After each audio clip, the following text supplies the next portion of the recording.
Fala, moçada, tudo bem com vocês? Então, eu me chamo Luiz Gustavo Carato de Oliveira. Para quem não me conhece, sou professor de Direito Internacional, Processo Civil, advogado, sou mestre em Direito Constitucional e hoje o nosso objetivo é falar um pouco mais sobre os efeitos de uma guerra.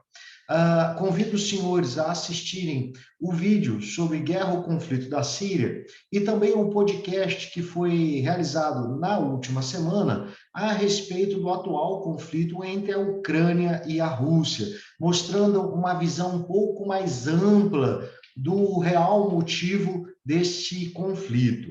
Joia, moçada? Então, sem perder mais tempo, vamos então ao que interessa. Joia? Deixo aí os meus contatos para os senhores, e em eventual caso de dúvidas, pode enviar e-mail, pode entrar em contato, que a gente sempre que possível está dando uma atenção. Convido também aos meus alunos, amigos, a você que chegou nesse vídeo, a seguir o nosso canal lá no YouTube, que traz um pouco do conteúdo de direito internacional, direitos humanos, direito humanitário, prática da OAB em civil, processo civil, entre outras áreas. Então, deixo o meu convite aí, se eu puder contar com a honra dos senhores, ficarei bastante grato. Joia, moçada? Então, hoje, nós vamos discutir um tema bem interessante, que é o chamado direito internacional dos conflitos armados. Nós chamamos ele por uma sigla, que é o DICA. Então, toda vez que a gente mencionar nesse vídeo de hoje sobre o direito internacional dos conflitos armados, nós vamos chamá-lo de DICA, joia? O DICA, então, ele é um conjunto de normas de direito internacional. Lembra que esse conjunto de normas pode ser composto de tratados ou ainda da sua forma de costume, né, que acaba por constituir futuramente até tratados internacionais, que buscam aí, eventualmente, ser aplicado nesses conflitos armados internacionais e não internacionais. E isso que a gente gostaria aqui de frisar. Então, o DICA, ele vem com uma função muito mais humanitária, joia? Então, essas partes envolvidas no conflito, sejam eles os próprios indivíduos armados, os soldados, assim como o povo civil, é protegido por essa norma, joia? Trago aqui o conceito, para os senhores fiquem tranquilos que este material de apoio eu coloco bem aqui embaixo na descrição e deixo para os senhores, porque aí você pode acompanhar esse vídeo de uma forma mais tranquila, tá? Então, o Direito Internacional dos Conflitos Armados, o DICA, é um ramo específico do direito internacional público, hoje chamado de direito internacional humanitário, tá? Ou direito de guerra. Essa é uma nova frente, é uma necessidade diante aí do contexto internacional. Nós vamos, nesse vídeo de hoje, discutir um pouco sobre os conflitos, não tão específicos, né? Para ficar uma coisa mais aberta, mas no mesmo sentido, falar um pouco dessas limitações, tá? Esse sistema que nós temos, que nós chamamos de DICA, ele surge em 1864, quando foi celebrada, então, aquela primeira convenção lá em Genebra, joia? Mas, muito antes disso, já se discutiam regras, então, na guerra. Quando nós falamos em guerra, o que vem na nossa mente é que pode tudo. E aí que está o segredo. Quando nós falamos em guerra, não vale tudo na guerra. Há limites, joia? Além disso, você tem que pensar que os maiores prejudicados numa guerra não são os soldados. Acredite, sim, é muito dolorido a morte, a perda de soldados. Entretanto, os mais prejudicados em uma eventual guerra são os civis. São aqueles indivíduos que nada têm a ver com os interesses políticos e econômicos das grandes potências. Joia? Então, mesmo muito antes dessa formação do atual modelo do DICA, nós já tínhamos regras para poder proteger. Essas regras, por vezes, eram feitas a tratados internacionais, como exemplo, tratados de paz, rendição e assim por diante, mas, num processo mais moderno, o que se buscou, então, foi uma proteção das vítimas. Eu posso apontar esse exemplo como o Tratado de Versalhes, ao final da Primeira Guerra Mundial, do qual colocou a Alemanha como culpada da Primeira Guerra, devendo, então, pagar por todos os danos da guerra, tá? Além disso, esse sistema do DICA, ele também protege os feridos e doentes nos campos de batalha, que já estava previsto lá em 1864, lá no Tratado de Genebra, tá? Então, isso já havia uma previsão. Então, num resumo geral, a gente poderia afirmar que no atual momento que nós estamos, o DICA ele representa esse conjunto de normas de proteção dos indivíduos e bens nos conflitos armados. Obviamente, além de proteger e disciplinar o comportamento dos Estados em tais conflitos, no tocante aos métodos e meios permitidos pelo direito na condução das hostilidades. Lembrando que nós já temos, inclusive, aqui no canal um vídeo sobre a ONU, né, onde nós vimos um pouco sobre toda a estrutura da ONU, a formação, a chamada Liga das Nações, a própria criação da ONU, o objetivo da paz mundial. E aí nós vimos o seguinte, que guerra e ser humano caminham lado a lado desde o começo da discussão da vida em sociedade. Desde o começo da vida em sociedade, nós temos os conflitos.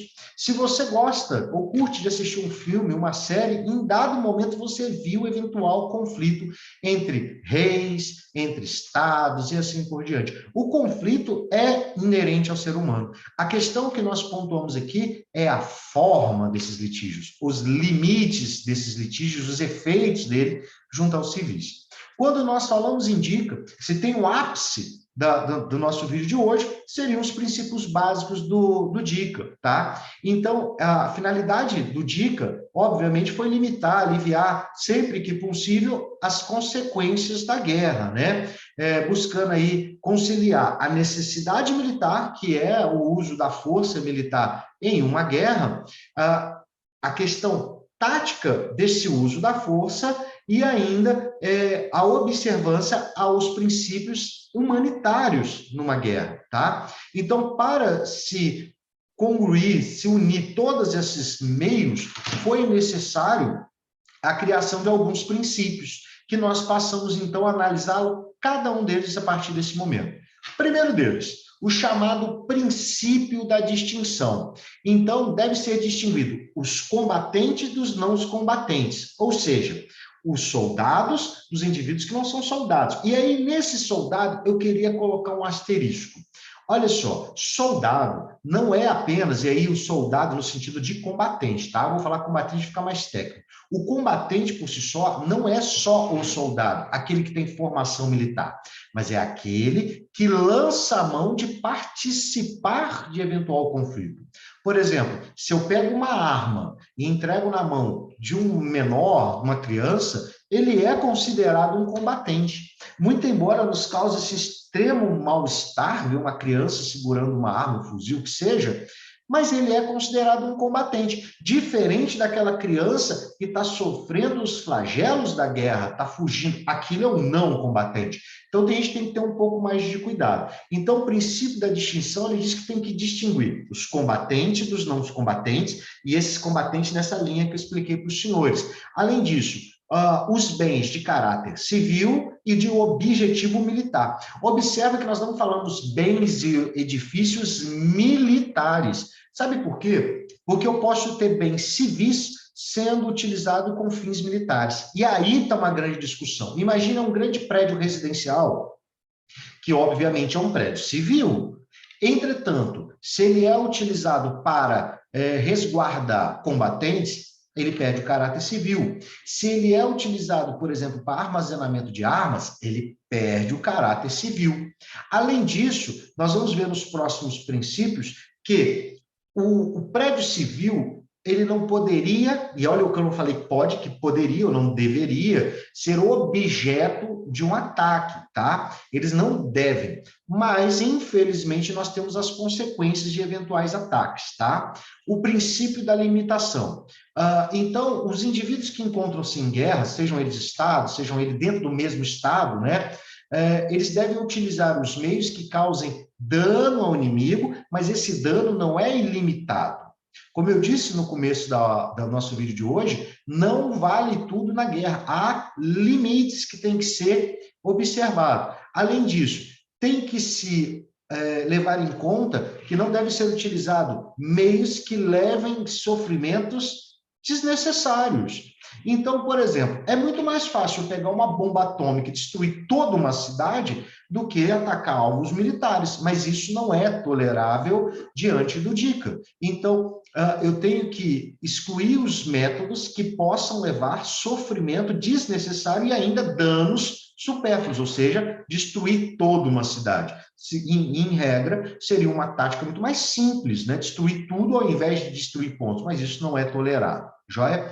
Quanto ao princípio da proporcionalidade, a utilização, então, desses meios e os métodos de guerra tem que ser proporcional à vantagem. Meios que não trazem vantagens militares não deveriam ser utilizados. Por quê? Porque essa vantagem tem que ser concreta e direta, não é eu acho que eu fazendo isso traga uma consequência, joia? Então, mesmo um alvo militar, quando atacado, tem que trazer benefício para o indivíduo. Imagina, por exemplo, na falta baixa, nós estamos vendo a Síria, tá? Que sofre aí de um conflito há muitos anos. Olha o estado da cidade. Ali no meio, sim, era um paiol de armamento.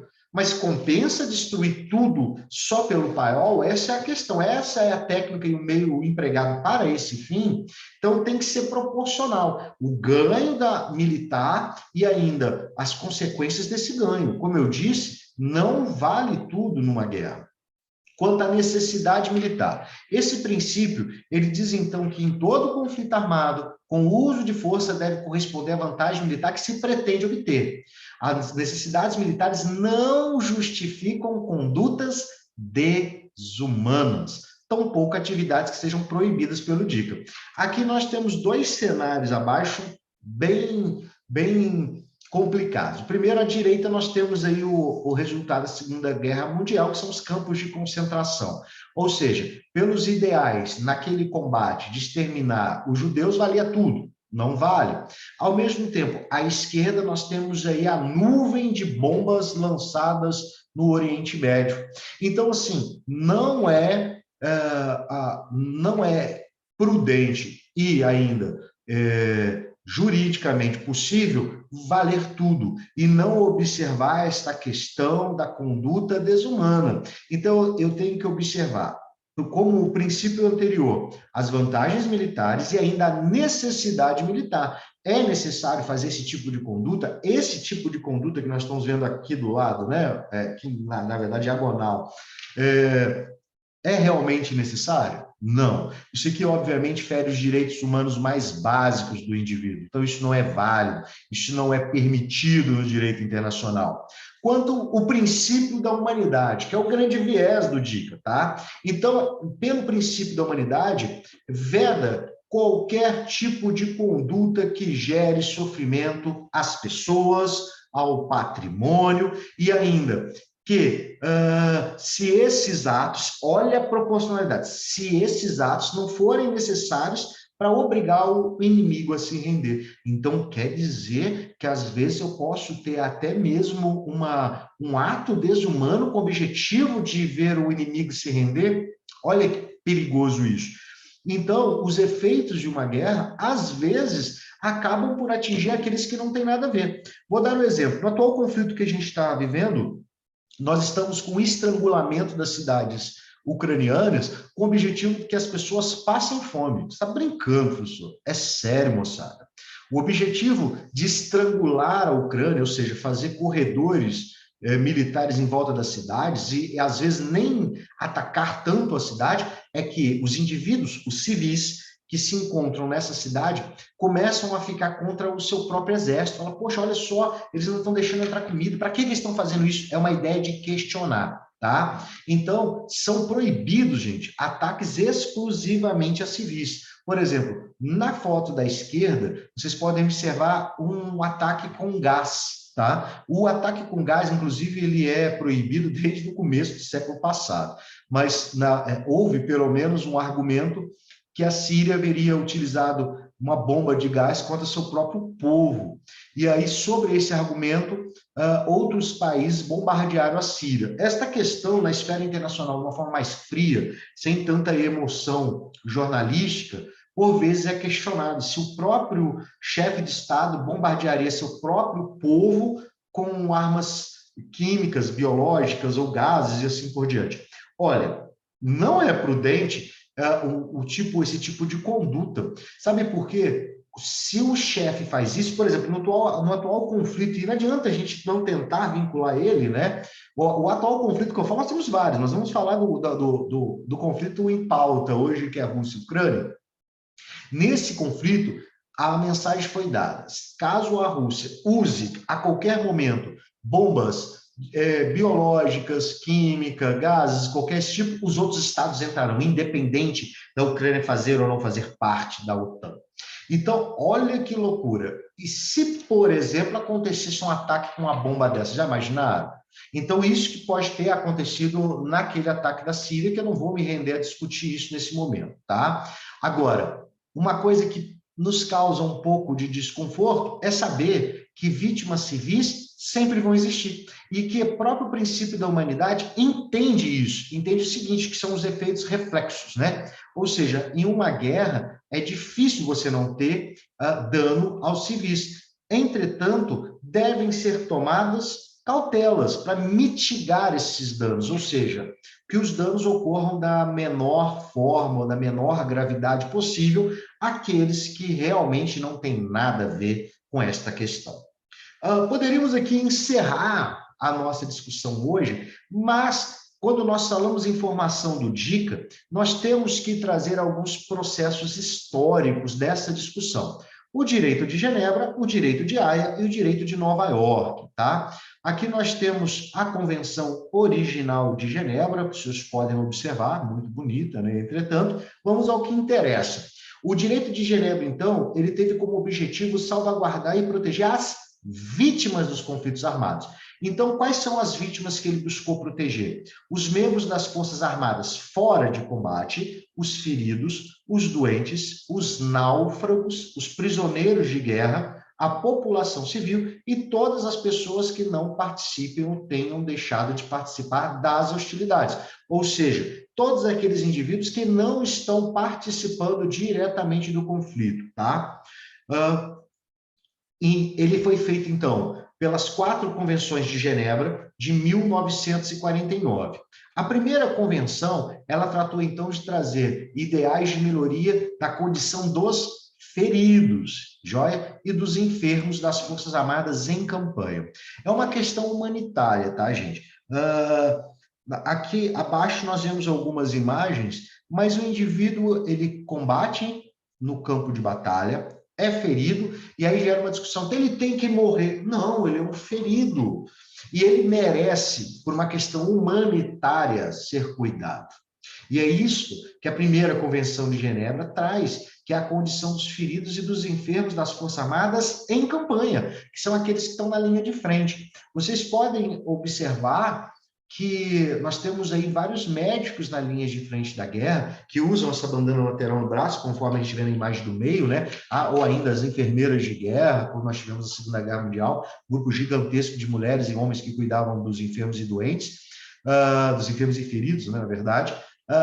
E haveria até uma discussão se é válido atirar ou não em médicos, aí tem uma discussão um pouco mais complicada, tá? Algumas estratégias de guerra já foram utilizadas nesse meio, que não nos recai na discussão na aula de hoje, no vídeo de hoje, joia?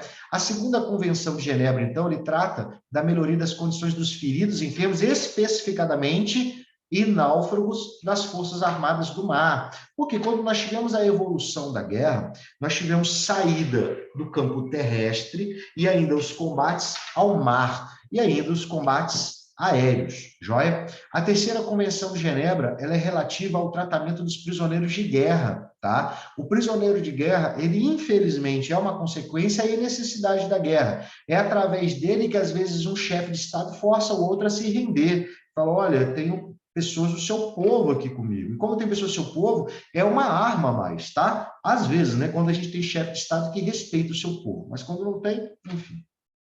E a quarta Convenção de Genebra, então, ela é relativa à proteção dos civis em tempo de guerra, ou seja, daqueles indivíduos que não são combatentes, que não estão participando do conflito. Chamo a atenção dos senhores que esses indivíduos são os que mais sofrem, porque eles não vão receber, dentro de aspas, vantagem alguma da guerra. Eles são simplesmente o efeito colateral da guerra. Eles não estão na linha de frente, não estão combatendo. Entretanto, é eles que passam fome, eles que têm as cidades destruídas, eles que têm as suas casas destruídas, eles que têm que sair da sua casa em fuga para não morrerem, são os que sofrem. Joia?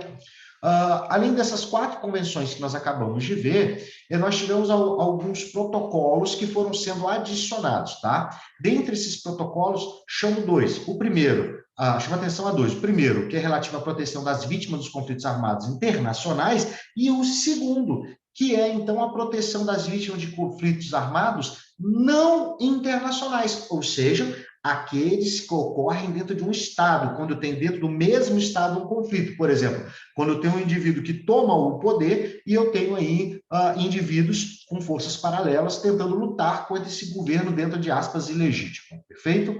Quanto ao direito de Haia. O direito de Haia, então, ele traz aí os direitos e deveres dos indivíduos em guerra durante a condução dessas operações militares.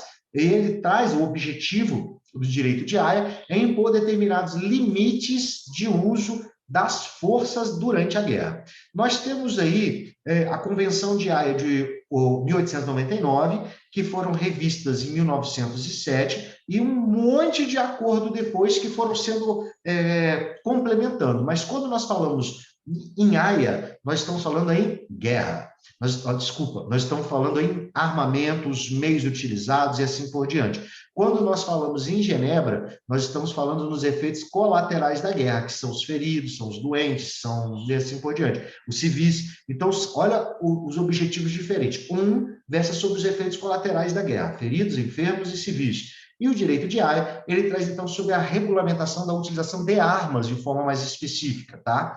Então, em 1899, nós tivemos algumas pontuações que não foram revistas em 1907, tá? Mas essa declaração, por exemplo, ela vai proibir que um lado utilize o chamado gás asfixiante. E eu estou falando isso em 1907, que antecipa até mesmo a Segunda Guerra Mundial. Olha que interessante. Já havia previsão normativa internacional que vedava o uso de gás asfixiante. Além disso, era vedado o uso da munição chamada dum-dum, que é aquela munição, né, que faz um estrago muito maior. E aí, então, eu tive um cuidado de colocar aqui para os senhores alguns pontos a respeito da Convenção de Haia do ano 1907, aquelas que já foram revistas, tá? Então, nós temos aí a questão do comportamento das potências neutras, ou seja, aqueles que não estão participando diretamente do conflito, a questão do regime dos navios de comércio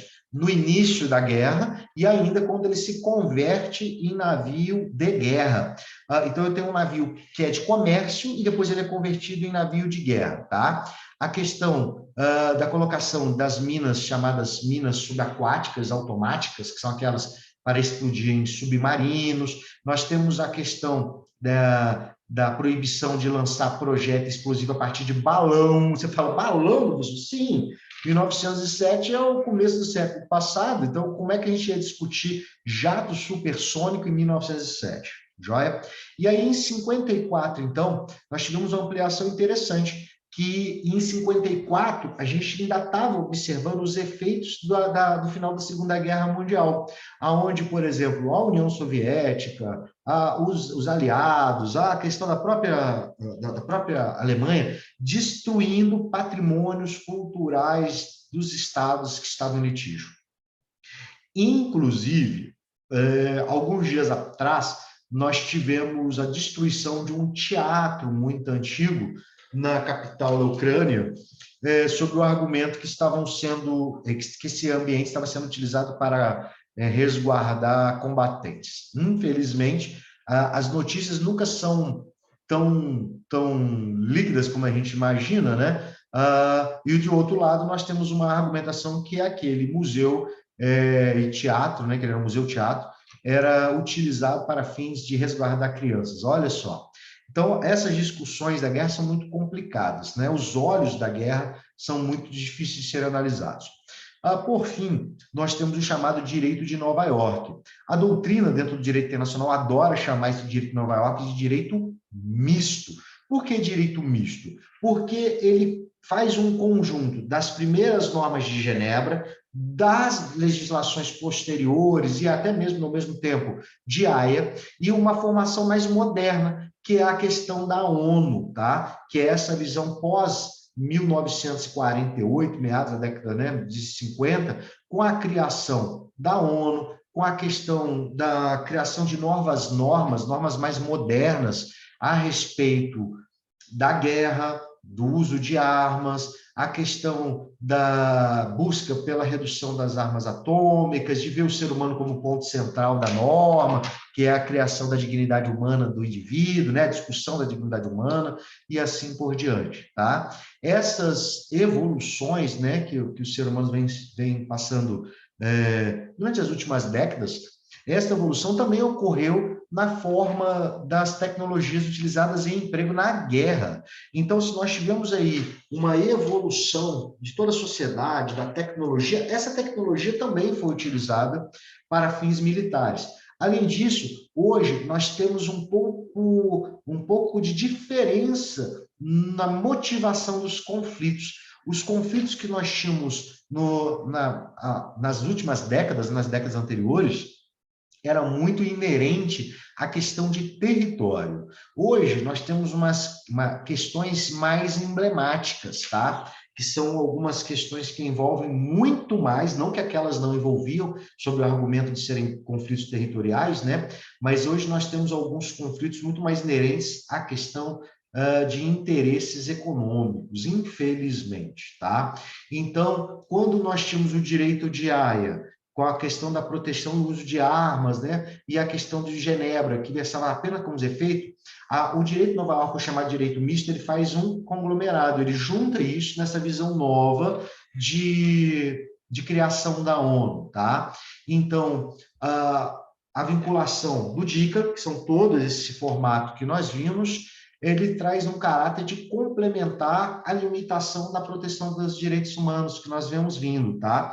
E a ONU, ela vem para somar a tudo isso que nós vimos, por exemplo, a criar proposições e discussões próprias a respeito da guerra, a questão dos efeitos e assim por diante. A união desses dois grandes grupos de normas, né, que é o direito de Haia e o direito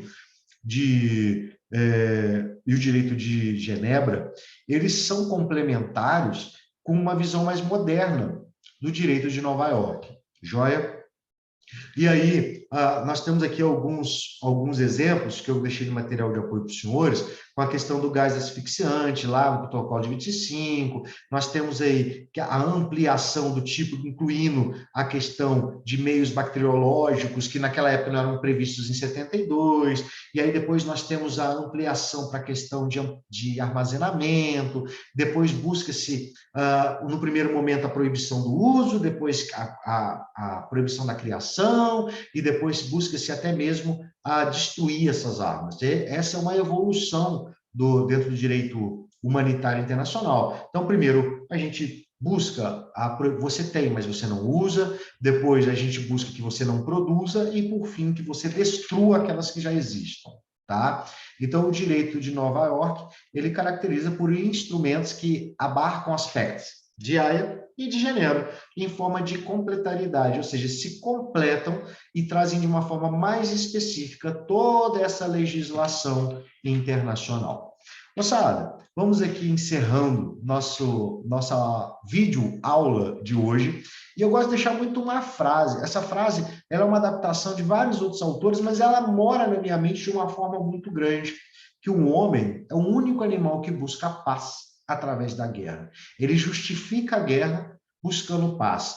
Como você entende que se é uma paz duradoura, se ela foi obtida através do uso da força, da violência? Então, não há como discutir. Essa frase, ela mora na minha mente desde quando eu comecei a analisar questões de guerra e ela não sai, tá? Sabe? Deixo aqui meu abraço para todos os senhores. Agradeço imensamente você que nos acompanhou até esse momento. Novamente, convido os senhores aí, se desejarem, a seguir nosso canal. Manda esse vídeo para um amigo seu, mostra que a guerra não é tão assim. Joia, moçada? Muito obrigado novamente e até a próxima.